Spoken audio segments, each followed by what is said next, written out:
নমস্কাৰ বন্ধুসকল, আশা ৰাখিছোঁ সকলো ভালে আছে। আজি শিক্ষক সম্পৰ্কীয় দুটি লেখা পাঠ কৰিবলৈ লৈছোঁ। প্ৰথমেই সোঁৱৰিছোঁ আমাৰ গুৰুসকলক, শিক্ষাগুৰুসকলক। আমাৰ ভাৰতীয় শাস্ত্ৰ দৰ্শনত, আমাৰ ভাৰতীয় বিশ্বাস বা ঔপনিষদীয় বাণীত গুৰুসকলক সবাৰ ওপৰত স্থান দিছে। পৰম ব্ৰহ্ম ভগৱানৰ লগত স্থান দিছে গুৰুসকলক। কৈছে গুৰু ব্ৰহ্মা গুৰু বিষ্ণু গুৰুৰ্দেৱ মহেশ্বৰ গুৰু সাক্ষাৎ পৰম ব্ৰহ্ম তস্मै শ্ৰী গুৰুৱে নমঃ। আমিও নিজে জীৱনত যি পঢ়িবলৈ শিকিছোঁ, কথা ক'বলৈ শিকিলোঁ, সকলো ক্ষেত্ৰতে আমাৰ পিতৃগুৰু মাতৃগুৰু, তাৰপিছতে আহিলে আমাৰ শিক্ষাগুৰুসকল। আমি কৈছোঁৱে প্ৰাথমিক বিদ্যালয়ৰ শিক্ষকসকলৰ পৰা আৰম্ভ কৰি বিশ্ববিদ্যালয়, আনকি জীৱনৰ শিক্ষাৰে শিক্ষিত কৰা আমাৰ শিক্ষাগুৰুসকল। সকলো গুৰুৱে আমাৰ পৰম স্মৰণীয়, পৰম পূজনীয়, পৰম অনুসৰণীয় তেখেতসকলৰ আদৰ্শ। লগতে আমি সোঁৱৰিছোঁ আমাৰ জীৱনত আত্মবিশ্বাস গঢ়ি তুলিবলৈ সক্ষম হোৱা মোৰ গুৰুস্বৰূপ হোমেন বৰগোহাঁঞি ছাৰদেৱক। লগতে আমি সোঁৱৰিছোঁ, আমি প্ৰত্যেকজন গুৰুকে সোঁৱৰিছোঁ। আচলতে নাম লৈ আমি কাকো সোঁৱৰিব খোজা নাছিলোঁৱে, তথাপি আমি ক'বই লাগিব। সিদিনা আমি সেৱালৈ আহিলোঁগৈ আমাৰ উচ্চ মাধ্যমিক বিদ্যালয়ত। আমাৰ প্ৰত্যেকটো অসমীয়া বাক্য শুধৰাই দিয়া, আমাৰ উচ্চাৰণ শুধৰাই দিয়া, বানান ব্যাকৰণৰ কালিকা সম্পৰ্কীয় সকলো কথা, অসমীয়া ভাষা সাহিত্য সংস্কৃতিক অন্তঃকৰণেৰে ভাল পাবলৈ আমাক শিকোৱা পৰম পূজনীয় শ্ৰদ্ধাৰ ছাৰ শ্ৰীযুত লক্ষী গগৈ ছাৰ। ছাৰৰ ইতিমধ্যে ৮০ বছৰ অতিক্ৰম কৰিছে ছাৰে।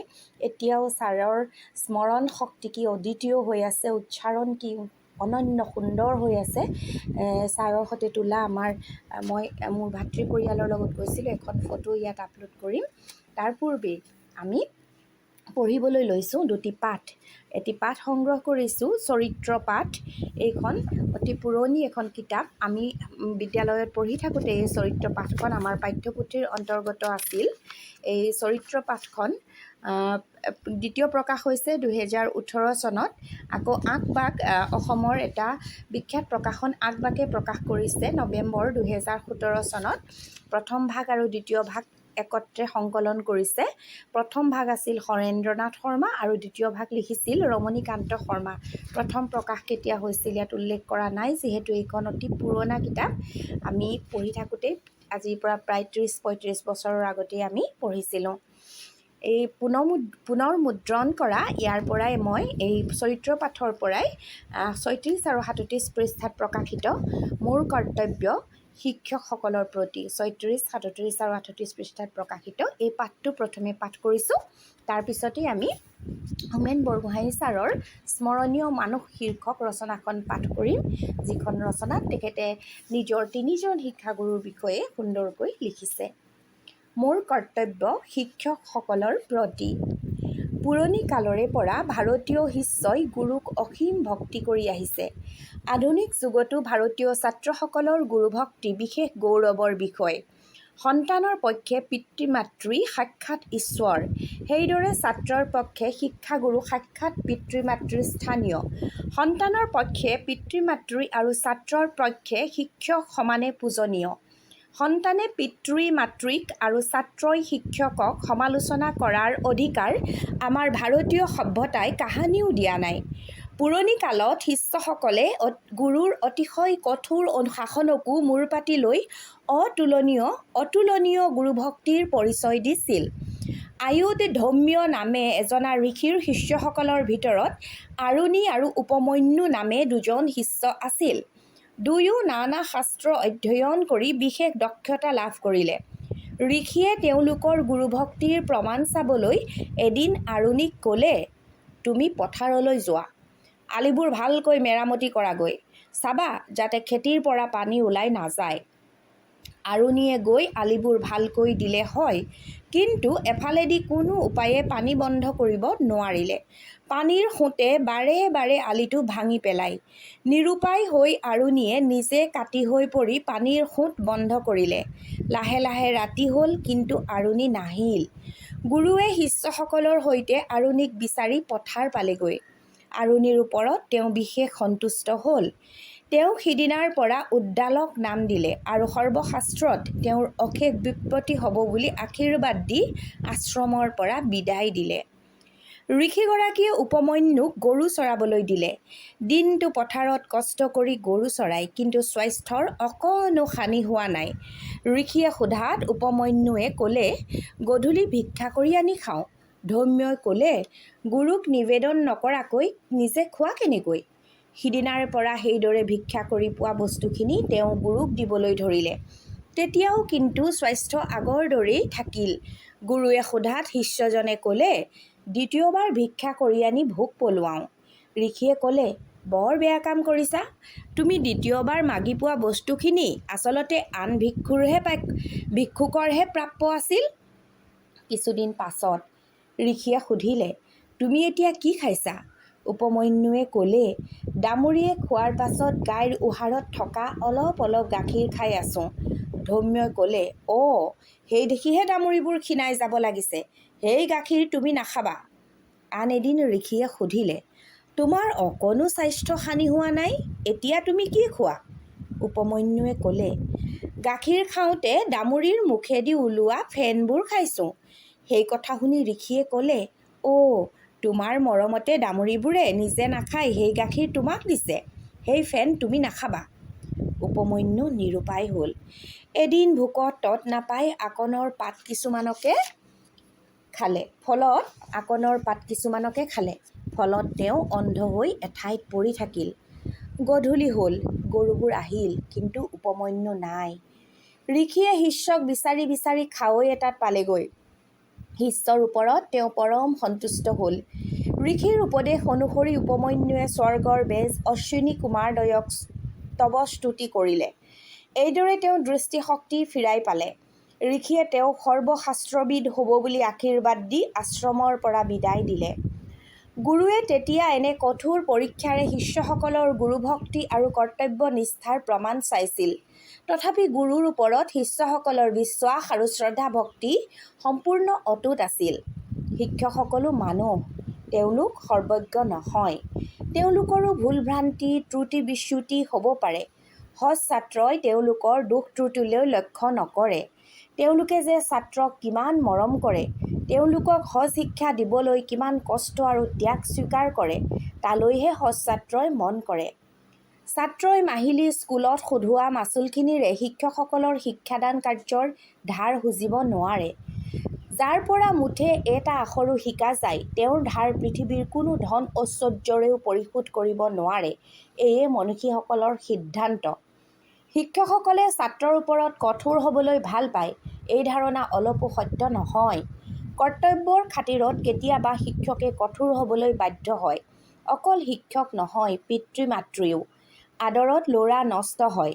অৰ্থাৎ কোনো শিশুৱে গৰ্হিত কাম কৰিলে যদি তেনে কামৰ কাৰণে সেই শিশুক উপযুক্ত শাস্তি দিয়া নহয়, তেনেহ'লে তেওঁক আৰু অধিক নিন্দনীয় কাম কৰিবলৈহে উৎসাহিত কৰা হয়। ফাউণ্টেইন পেন চুৰি কৰাৰ কাৰণে দেউতাকে শিশু জৱাহৰলালক বৰকৈ মৰিয়াইছিল। কিয় মাৰিছিল? পুতেকৰ হিত চিন্তা কৰি নে দেউতাকৰ নিজৰ চৰিত্ৰৰ কঠোৰতাৰ কাৰণে? ধন্যবাদ জনালোঁ। এই পাঠটো ইমানতে শেষ হৈছে। এই পাঠটোৱে নিশ্চয় আমাৰ গুৰু শিষ্য পৰম্পৰা তথা শিক্ষাগুৰুসকলৰ প্ৰতি শ্ৰদ্ধাশীল হ'বলৈ, সন্মান প্ৰদৰ্শন কৰিবলৈ আৰু নৰম হ'বলৈ আমাৰ ছাত্ৰসকলক অধিক অনুপ্ৰাণিত কৰিব। এইবাৰ আহকচোন স্মৰণীয় মানুহ হোমেন বৰগোহাঁই ছাৰৰ এই ৰচনাখন পঢ়িবলৈ আগবাঢ়িছোঁ। স্মৰণীয় মানুহ ১। মই নিজে শুদ্ধ অসমীয়া লিখিব পাৰোঁ বুলি কেতিয়াও দাবী নকৰোঁ। প্ৰত্যেকটো বাক্য লিখোঁতে গলদঘৰ্ম হওঁ।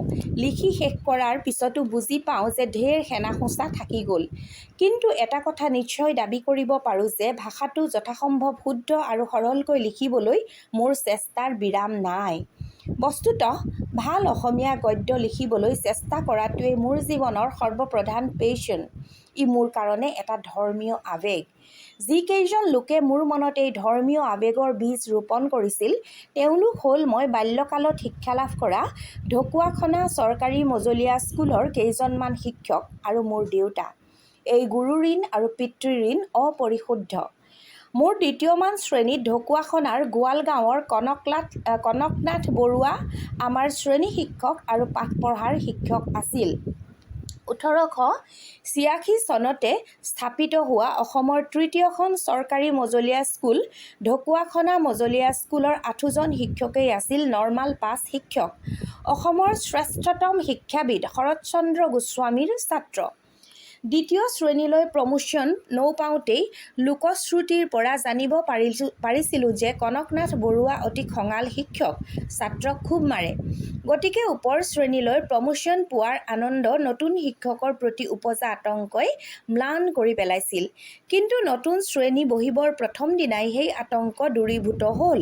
তাৰ ঠাইত মোৰ এনে এটা অপূৰ্ব আনন্দময় অভিজ্ঞতা হ'ল, যাৰ কথা মই আজিও পাহৰিব পৰা নাই। হাজিৰা মাৰি শেষ কৰাৰ পিছত বৰুৱা ছাৰে পাঠ পঢ়া আৰম্ভ কৰিলে। প্ৰথম পাঠটো আছিল এটা সৰু পদ্য। ছাৰে প্ৰতিটো শব্দ খুব স্পষ্টকৈ উচ্চাৰণ কৰি খুব ধীৰে ধীৰে পদ্যটো পাঠ কৰিলে। তাৰ পিছত তেওঁ অলপ সময় থমকি ৰ'ল, যেন পদ্যটোৰ শব্দবোৰ আমাৰ চেতনাত ডুবি যাবলৈ তেওঁ সময় দিব খুজিছে। তাৰ পিছত তেওঁ ঠিক আগৰ নিচিনাকৈয়ে পদ্যটো পুনৰ আবৃত্তি কৰিলে। আকৌ এবাৰ তেওঁ থমকি ৰ'ল। তৃতীয়বাৰ পদ্যটো পঢ়িবলৈ আৰম্ভ কৰি তেওঁ আমাক ক'লে, এইবাৰ তহঁত গোটেইবোৰে মোৰ লগে লগে পদ্যটো পঢ়িবি। শিশুপাঠ্য সেই ক্ষুদ্ৰ পদ্যটি মধুৰ উদাত্ত কণ্ঠেৰে তেওঁ পাঠ কৰিলে আৰু আমিও তেওঁৰ লগত সমানে তাল মিলাই মন্ত্ৰৰ দৰে পদ্যটো আবৃত্তি কৰিলোঁ। এই অভিজ্ঞতাটোৱে মোৰ মনৰ ওপৰত মন্ত্ৰৰ দৰেই ক্ৰিয়া কৰিলে আৰু আজিও তাৰ প্ৰভাৱ শেষ হোৱা নাই। এখন গাঁৱলীয়া স্কুলৰ নৰ্মাল পাছ শিক্ষক এজনে যি সূক্ষ্ম কৌশলেৰে শব্দৰ মন্ত্ৰশক্তি আৰু ৰহস্য ছাত্ৰৰ মনলৈ সঞ্চাৰিত কৰি দিলে, তেনে এটা দ্বিতীয় অভিজ্ঞতা মোৰ সমগ্ৰ ছাত্ৰ জীৱনত আৰু হোৱা নাই। শব্দৰ অনিৰ্বচনীয় শক্তিৰ লগত সেয়েই মোৰ প্ৰথম পৰিচয়। সেইদিনা মোৰ অপৰিণত বালক চিত্তই বুজি পোৱা নাছিল যদিও ডাঙৰ হৈ ঘটনাটো স্মৰণ কৰি বুজি পাইছিলোঁ, ছাৰে যে 3বাৰ পদ্যটো আবৃত্তি কৰিছিল, তাতেই পদ্যটোৰ ব্যাখ্যা বিশ্লেষণ সকলো সম্পূৰ্ণ হৈ গৈছিল। তাৰ পিছত তেওঁ পদ্যটোৰ টান শব্দবোৰৰ অৰ্থ ব্যাখ্যা কৰা বা সাৰাংশ কোৱা আদি যিবোৰ কাম নিয়মৰ বশৱৰ্তী হৈ কৰিব লগা হৈছিল, সেই গোটেইবোৰেই আছিল বাহ্যিক ক্ৰিয়াকাণ্ড মাত্ৰ। শব্দৰ ৰহস্যময় জগতৰ লগত পৰিচয় পৰ্বৰ সেয়া আছিল আৰম্ভণি মাত্ৰ। তাৰ পিছত আমাৰ দ্বিতীয়মান শ্ৰেণীৰ গোটেই বছৰটোতে ছাৰে যি অপৰিসীম নিষ্ঠাৰে সৈতে মাতৃভাষাটো আমাক শুদ্ধকৈ শিকাবলৈ আৰু তাৰ অন্তৰ্নিহিত সৌন্দৰ্যৰ বিষয়ে আমাক সচেতন কৰিবলৈ চেষ্টা কৰিছিল, তাৰ কোনো তুলনা নাই। অসমীয়া ভাষা সম্পৰ্কে মোৰ যি যৎসামান্য জ্ঞান আছে তাৰ ভেটিটো নিৰ্মাণ কৰি দিছিল কনকনাথ বৰুৱা ছাৰে।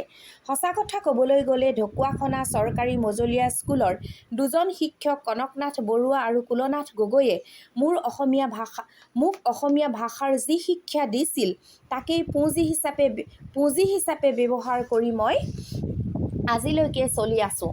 তাৰ পিছত আৰু কোনো শিক্ষকে অন্ততঃ এই বিষয়ত মোক নতুনকৈ শিকোৱা নাই। সাহিত্যৰ যিকোনো পাঠ ছাত্ৰই কেৱল মগজেৰে বুজি পোৱাতকৈ হৃদয়েৰে গ্ৰহণ কৰিব পৰাৰ ওপৰতো কনকনাথ বৰুৱাই খুব জোৰ দিছিল। সেই উদ্দেশ্যে তেওঁ যিবোৰ কৌশল অৱলম্বন কৰিছিল তাৰ এটা উদাহৰণ আগতে দি অহা হৈছে।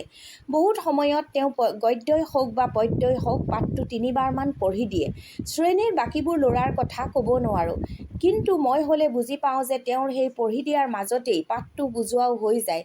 খুব ধীৰে ধীৰে আৰু স্পষ্টভাৱে তেওঁ প্ৰত্যেকটো শব্দ এনেভাৱে উচ্চাৰণ কৰে যে চিৰকালৰ কাৰণে তাৰ ছাপ আমাৰ মনত বহি যায়।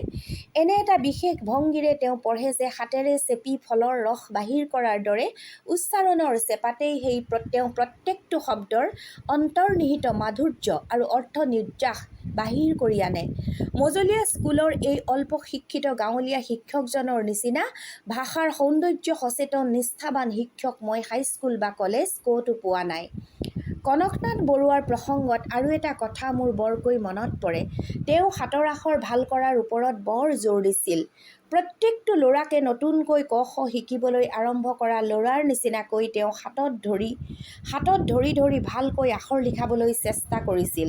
আখৰ যাতে ভাল হয় সেই উদ্দেশ্যে তেওঁ প্ৰত্যেকটো ল'ৰাৰে চৰাইৰ পাখিৰ বা ঢেকীয়াৰ কলম নিজে যত্নকৈ কাটি দিছিল।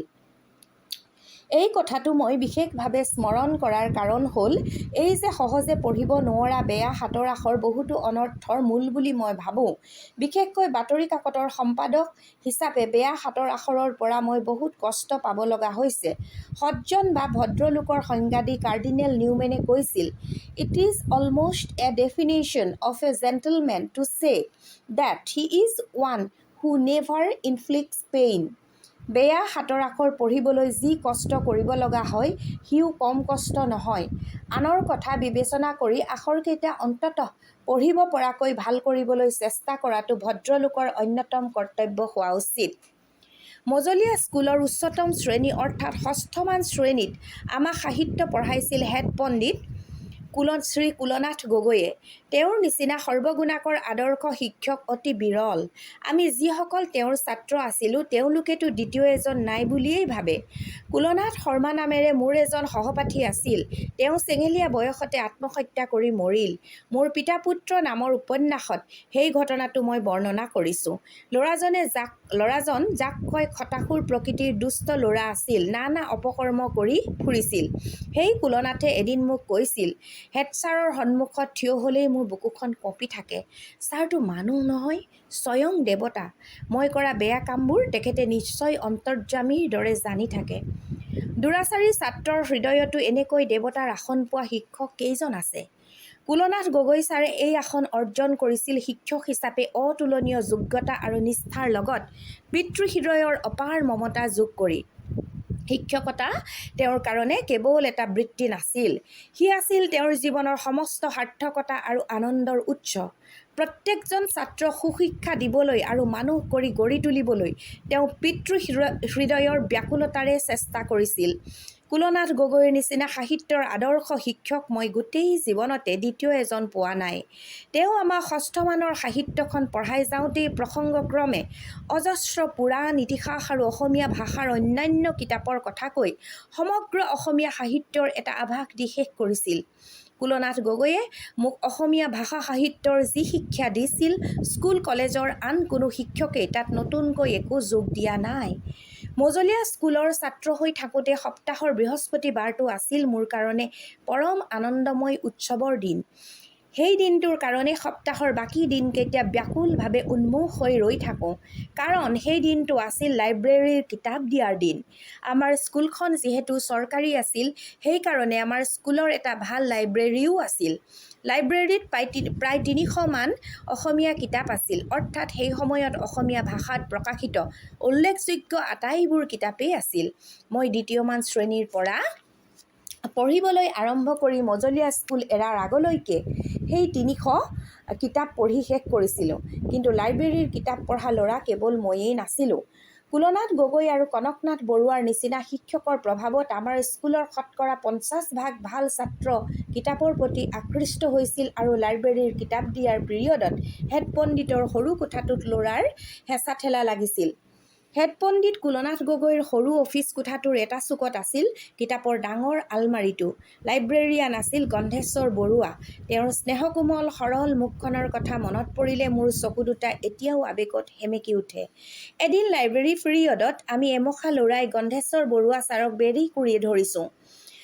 ইখন সিখন কিতাপ লাগে বুলি কাউৰীৰ নিচিনাকৈ ৰমলীয়াৰ কোৰহাল কৰিছোঁ। হেড পণ্ডিত কুলনাথ গগৈ ছাৰে আমাৰ গাৰ কাষতে নিজৰ আসনত বহি কিবা এটা কাম কৰি আছে। এনেতে মই গন্ধেশ্বৰ বৰুৱা ছাৰক চিঞৰি ক'লোঁ, "ছাৰ, মোক সীতাহৰণ কাব্যখন দিয়ক।" হেড পণ্ডিতে হাতৰ কলম থমাই আমাৰ ফালে ঘূৰি চাই সুধিলে, "কোন সেইটো সীতাহৰণ কাব্য পঢ়া?" গন্ধেশ্বৰ বৰুৱাই মোৰ ফালে আঙুলিয়াই দিলে। তেতিয়া কুলনাথ গগৈয়ে মোক ক'লে, "এইখন ডাঙৰ মানুহেই পঢ়ি ভালকৈ বুজি নোপোৱা কিতাপ তই কেনেকৈ পঢ়িবি? বাৰু তথাপি আহচোন, তই যদি কঠিন অমিত্ৰাক্ষৰ ছন্দৰ এই কাব্যৰ প্ৰথম ২০টা শাৰী শুদ্ধকৈ পঢ়িব পাৰ, তেন্তে তোক কিতাপখন নিবলৈ দিম।" মই পঢ়িবলৈ আৰম্ভ কৰিলোঁ। কুলনাথ গগৈয়ে মোক সাৱটি ধৰি মৰম কৰিলে, মূৰত হাত দি আশীৰ্বাদ কৰিলে আৰু কিতাপখন নিবলৈ দিলে। অৱশ্যে কুলনাথ গগৈয়ে তেতিয়া নাজানিলে যে সীতাহৰণ কাব্য শুদ্ধকৈ পঢ়িব পৰাৰ কৃতিত্ব মোৰ অকণো প্ৰাপ্য নাছিল। মোৰ অক্ষৰ জ্ঞান হ'বৰ দিন ধৰি মোৰ দেউতাই অসমীয়া বাংলা নানা কাব্য মোক আবৃত্তি কৰি শুনাইছিল আৰু মোৰ হতুৱাইও প্ৰত্যেক দিনে কবিতা আবৃত্তি কৰাইছিল। বহুতো কবিতাৰ লগতে মাইকেল মধুসূদন মধুসূদন দত্তৰ মেঘনাথ বধ কাব্যৰ কিছু অংশ আৰু ভোলানাথ দাসৰ সীতাহৰণ কাব্যৰ প্ৰথমটো সৰ্গ দেউতাৰ মুখস্থ আছিল আৰু প্ৰায়েই মোক আবৃত্তি কৰি শুনাইছিল। গতিকে কুলনাথ গগৈ ছাৰৰ আগত কাব্যপাঠৰ পৰীক্ষাত উত্তীৰ্ণ হ'বলৈ মোৰ বিশেষ অসুবিধা নহ'ল। কুলনাথ গগৈ আৰু কনকনাথ বৰুৱাৰ সমান শাৰীতে মোৰ জীৱনৰ তৃতীয়জন